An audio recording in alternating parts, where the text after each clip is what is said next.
Muito prazer em conhecê-los. Eu sou Décio Tosi, arquiteto, e hoje eu estou presente aqui para falar da capela da Fazenda Veneza, provocado pelas arquitetas aqui da Unicamp. E com muito prazer eu trago a ideia e de como ela foi concebida e de como se desenvolveu a sua construção, para ver e para os tantos alunos como jovens arquitetos perceberem que a emoção é que deve conduzir o nosso trabalho. E quando ele vem, já vem quase pronto. É só um gesto e apenas a implantação na paisagem e vai para a obra. E assim, espero que vocês gostem da capela. E ela é muito cultuada em várias exposições internacionais. Ela é convocada para fazer parte e é entendida como um dos exemplos importantes da integração da arquitetura religiosa e da paisagem.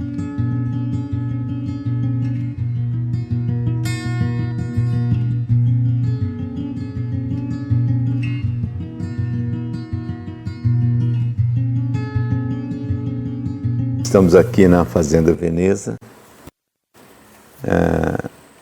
tendo a oportunidade e a honra de ter essa entrevista, e em que eu mostro para vocês, jovens e profissionais já realizados, uma trajetória, toda uma aspiração que eu tive de vida desde a minha juventude.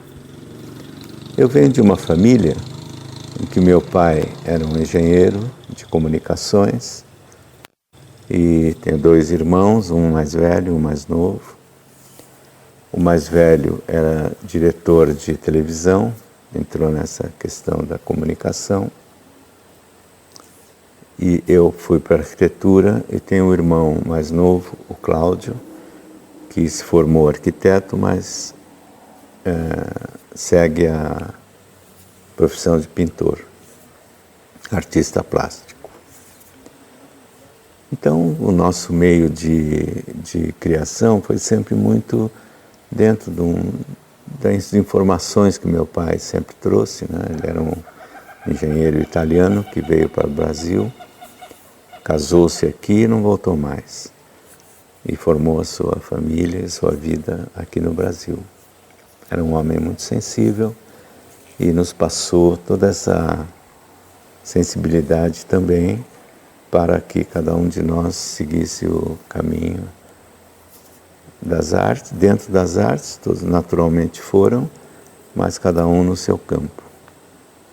O irmão mais velho foi para cinema e televisão, eu para a arquitetura, e o irmão mais novo foi para artes plásticas, né, que é um pintor. O ambiente em que eu me formei, na década de 60, era muito interessante, porque todas as artes no Brasil estavam em plena transformação. Era uma nova etapa da vida brasileira. A década de 60 foi marcante. Em todos os campos de atividade havia propostas novas, de visão diferente e nova sobre os temas de cada função urbana ou da vida humana, né? E na arquitetura não era diferente. E tivemos aqui, já em 1936, o Le Corbusier trouxe a arquitetura moderna para o Brasil, via Oscar e Lúcio Costa, e implantou aqui os princípios de uma nova visão da arquitetura diferente do neoclássico, daquela interpretação do clássico que era feito até aquele momento, que era suntuário, né? E a arquitetura moderna abrange toda a sociedade como um todo, e com novas técnicas e com uma nova interpretação da própria arquitetura.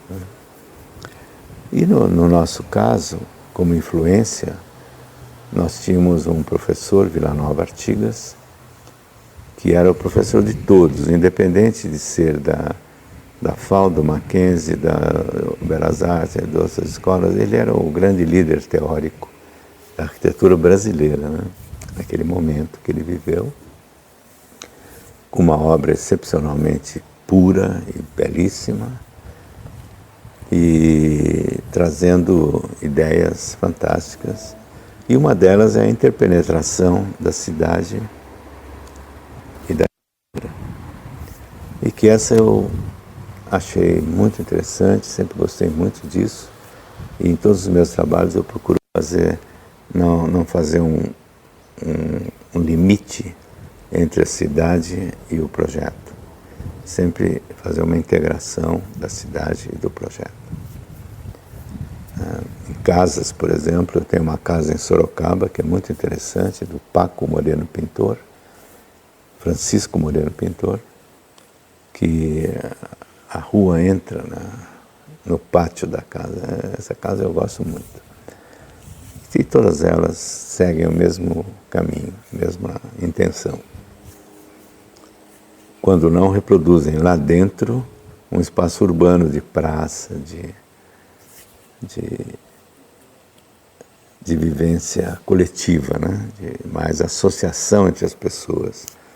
E diferentemente da arquitetura tradicional, que tinha as separações entre a parte íntima da casa, a parte social e a parte de serviço. Parece que eram três entidades diferentes compondo um conjunto.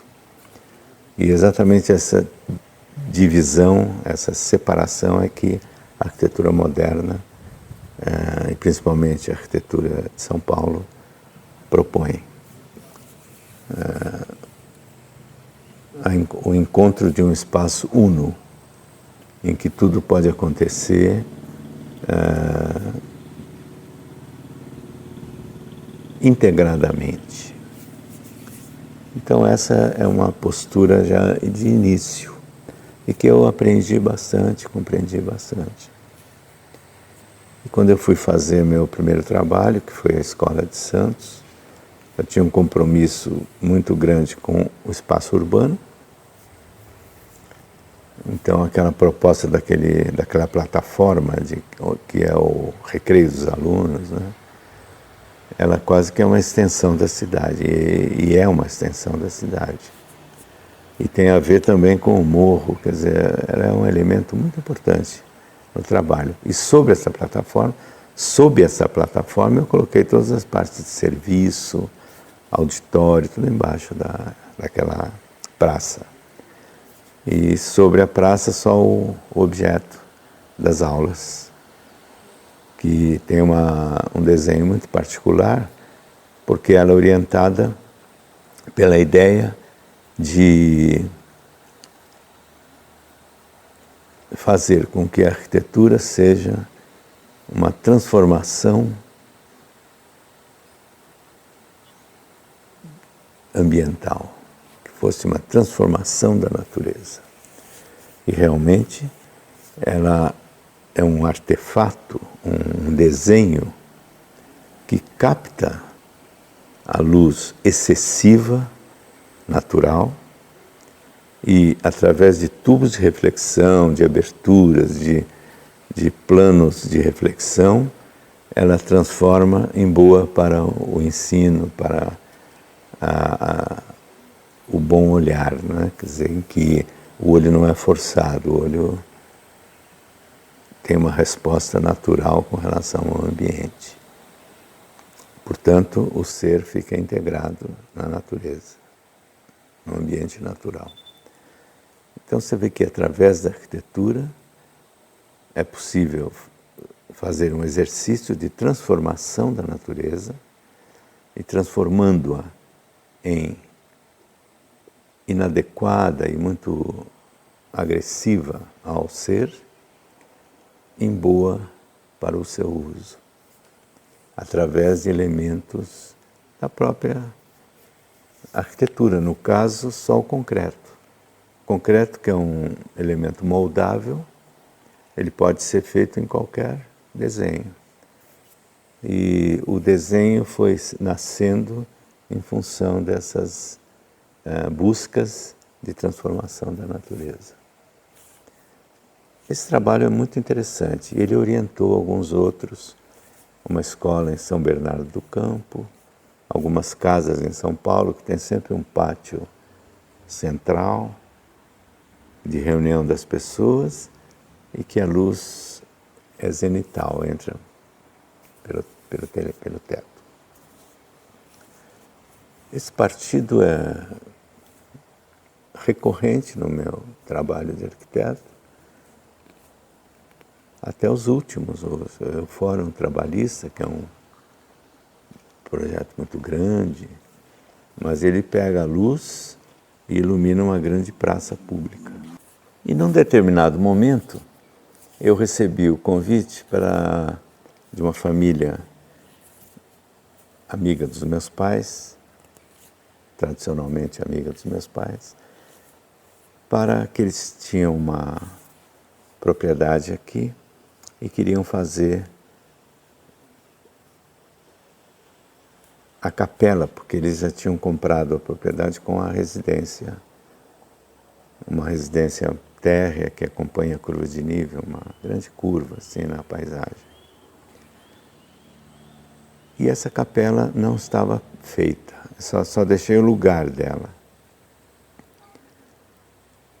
Os primeiros proprietários, que eram o Dr. Fábio Moraes Abreu e sua família, eles iam fazer a capela em seguida, deixaram só o lugar marcado.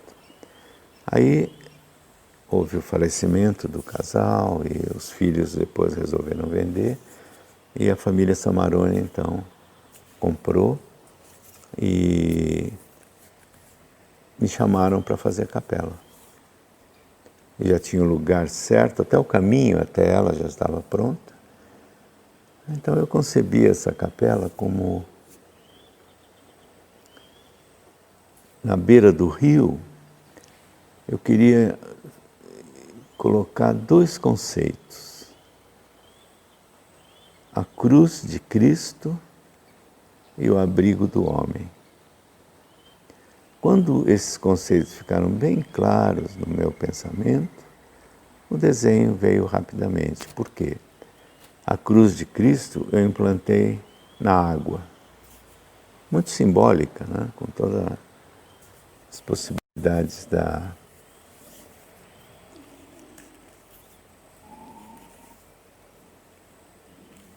leveza que essa cruz necessariamente deveria ter.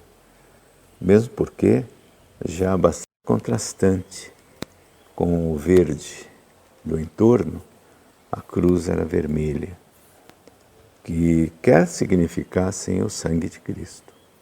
Então é uma cruz vermelha implantada no lago, nas águas do rio, né?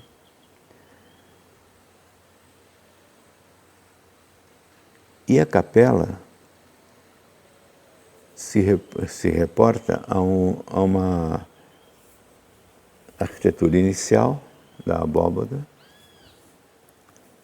tradicional, mediterrânea, que simplesmente, apoiada em 4 pontos, fica elevada do chão, ela não chega no chão, fica no ar. Então, também buscando essa leveza e essa identidade etérea, né, do tema da capela. Apenas 2 singelos muros de pedra, baixos, mais baixos que a abóbada, fazem a delimitação do espaço do átrio, da nave, do altar e do fundo do altar. Sendo que o fundo do altar é a natureza, é o rio e a margem verde do outro lado. Com isso, eu coloquei realmente uma capela integrada na paisagem do entorno, como não podia deixar de ser, mas não é um objeto isolado, ela está perfeitamente integrada. E ela é uma simples folha de papel curva, assim, muito leve, que apenas abriga e dá uma sombra para uma série de atividades que podem acontecer nesse espaço. Essas atividades não são só religiosas. Já houve aqui uma apresentação de um músico, apresentação de poesia, já houve alguns eventos que não eram simplesmente a missa ou o culto religioso. É uma sombra na paisagem. Uma sombra que pode ter múltiplos usos, mas de qualquer forma é um auditório voltado para a natureza. E é muito agradável você sentir todo esse verde da água e da mata do outro lado da margem, e essa cruz implantada entre a capela e essa paisagem. A cruz vermelha,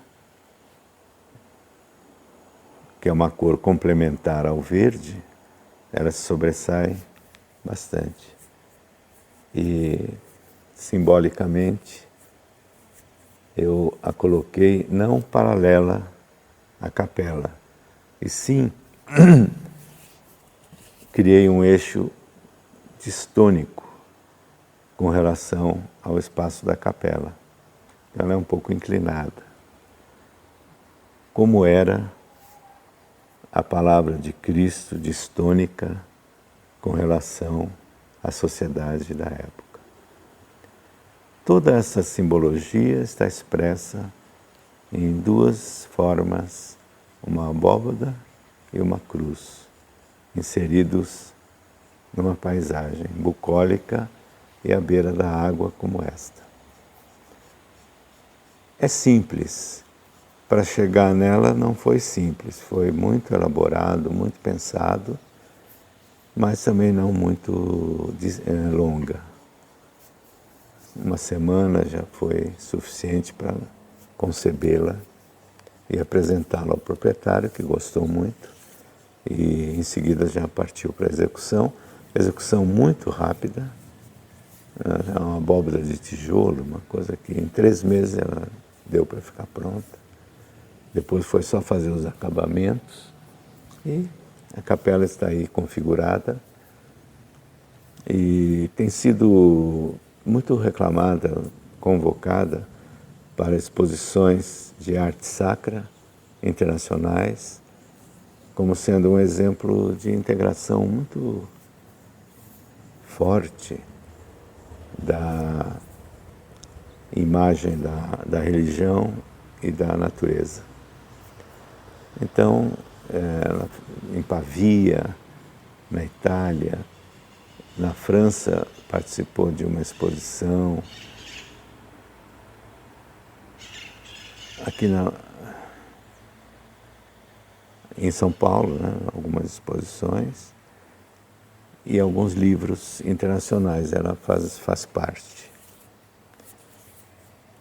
Enfim, é uma capela que é considerada, principalmente lá em Pavia, que cada 2 anos tem uma Bienal de arte sacra, né, de arquitetura sacra, em que de 4 em 4 anos, todos os templos novos são levados. E naquela época a capela foi chamada como um dos... Eu estive lá e eu vi arquitetos do mundo inteiro admirarem. Eu ficava muito satisfeito porque uma ideia tão simples, né? Mas que raramente se vê uma integração tão direta assim da natureza e do espaço sacro. Essa, em síntese, é a ideia e é mais ou menos a história desta capela. E ela é conservada pela família Samarone com muito carinho, né? Eles são muito religiosos e existem cultos católicos aqui, eles fazem muitas reuniões, a filha casou-se aqui, a neta, e ela faz parte agora da arquitetura da fazenda, relembrando numa reinterpretação da antiga casarão colonial e a sua capela, da tradição da nossa arquitetura. Naturalmente revista num desenho moderno e integrado na natureza. Essa é a ideia dessa capela.